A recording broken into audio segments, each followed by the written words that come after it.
Okay friends, welcome to my channel. र मैले जसरी भनेको थिएँ कि मैले mechanics of structure second year second पार्टको जुन सब्जेक्ट हो र ओल्ड इज गोल्डको क्वेसनहरूको सोल्युसनको भिडियो म छिटै ल्याउँदैछु। र त्यही स्वरूप यो हाम्रो फर्स्ट भिडियो हो जसमा मैले ओल्ड इज गोल्डको mechanic of structure second year second part त्यसको सोल्युसन लिएर आएको छु। र यो भिडियोमा म तपाईँलाई क्वेसन र त्यसको एन्सर त्यसलाई मात्र डिल गर्छु। र यसमा म तपाईँलाई क्वेसन के छ र एन्सर त्यसको के हुनसक्छ त्यो मात्र पुरै एक्सप्लेन गरेर देखाइदिन्छु, भनिदिन्छु। र त्यसपछि यसको यहीसँगै नेक्स्ट भिडियो हुन्छ जसमा म यो जस्तै यसमा टर्म्सहरू आएका छन् त्योसँग रिलेटेड टर्म्सहरूलाई क्लियर गर्छु र कम्प्लिटली त्यसलाई डिस्क्राइब पनि गर्छु यो टर्म्सको मतलब के हो। र यो भिडियोमा म मात्र तपाईँलाई क्वेसन र एन्सर मात्र दिनेछु।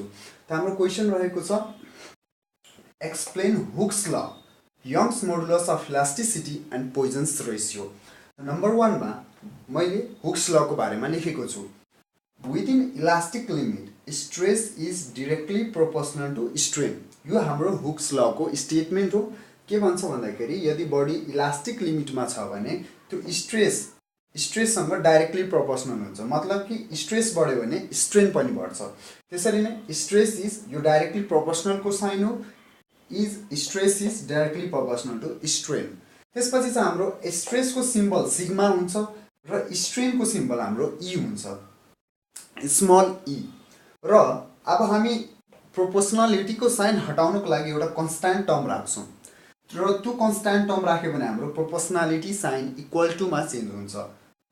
सिग्मा और स्ट्रेस इज इक्वल्स टु यो एउटा कन्स्ट्यान्ट छ र त्यसपछि यो हाम्रो स्ट्रेन आइसक्यो। Where e is modulus of elasticity, जहाँ हामी ईलाई यो कन्स्ट्यान्ट जुन छ यो कन्स्ट्यान्ट यसलाई मोडुलस अफ इलास्टिसिटी पनि भनिन्छ। त्यसपछि हाम्रो छ हामीले ईलाई एकतर्फ राख्यौँ र अब यो मल्टिप्लाईमा छ, त्यही भएर सिग्मा बाई ई डिभाइडमा आयो। र यो हाम्रो यो रिलेसन हो हाम्रो हुक्स लको। हुक्स लबाट आउने रिलेसन यही हो हाम्रो।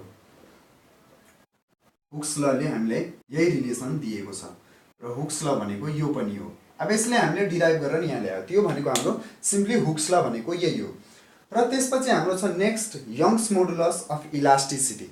यङ्स मोडुलस अफ इलास्टिसिटी भनेको के हो? Young's modulus is the ratio of tensile stress to tensile strain.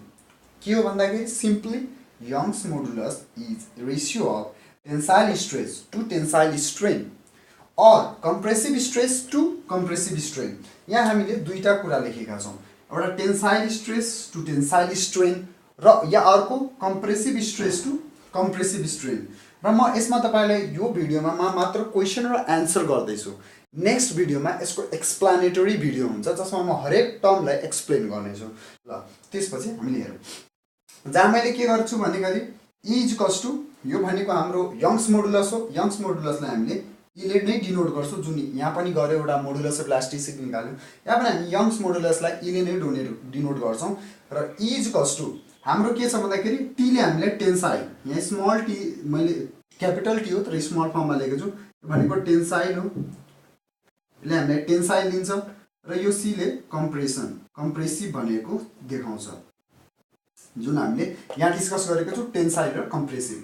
र यो एन्सर लेख्दाखेरि यो नलेख्नु होला, यो मैले जस्ट सिम्पली तपाईँलाई डिनोट के भएको छ भनेर देखाएको छु। र यति हाम्रो छ Young's modulus is the ratio of either tensile stress to tensile strain और compressive stress to compressive strain. अब हाम्रो यो रेसियो सिम्पल, यसको रेसियोलाई हामी यङ्स मोडुलस भन्छौँ। त्यसपछि हाम्रो नेक्स्ट क्वेसन छ पोइजन्स रेसियो। पोइजन्स रेसियो भनेको के हो? The ratio of lateral strain to linear strain. अब स्ट्रेन यस ठिक छ, यो भनेको the ratio of lateral strain to linear strain is known as Poisson's ratio. जसलाई पोइजन्स रेसियोलाई हामीले म्यूले डिनोट गर्छौँ। म्यू यसलाई जसलाई हामी म्यू भन्छौँ, म्यूले डिनोट गर्छौँ। जहाँ हामीले के लेखेका छौँ त्यही कुरालाई रिप्रेजेन्ट गरेको छौँ, ल्याटरल स्ट्रेन और ट्राभर्स स्ट्रेन। हामी ल्याटरल स्ट्रेनलाई ट्राभर्स स्ट्रेन पनि भन्छौँ। त्यही भएर ल्याटरल स्ट्रेस और ट्राभर्स स्ट्रेन बाई प्राइमरी और लिनियर स्ट्रेन।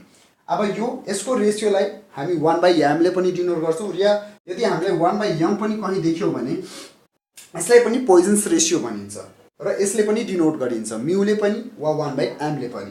र यसरी यो क्वेसनको हाम्रो यो एन्सर रहेको छ सिम्पली जुन हाम्रो एक्जामिनेसन 2060 रेगुलर अर ब्याक दुईटैको लागि मेकानिक्स अफ स्ट्रक्चरमा सोधिएको छ र म यसको एक्सप्लानेटरी भिडियो यसपछि राख्नेछु। यसमा मैले मात्र क्वेसन र एन्सर भनेको छु। Thank you.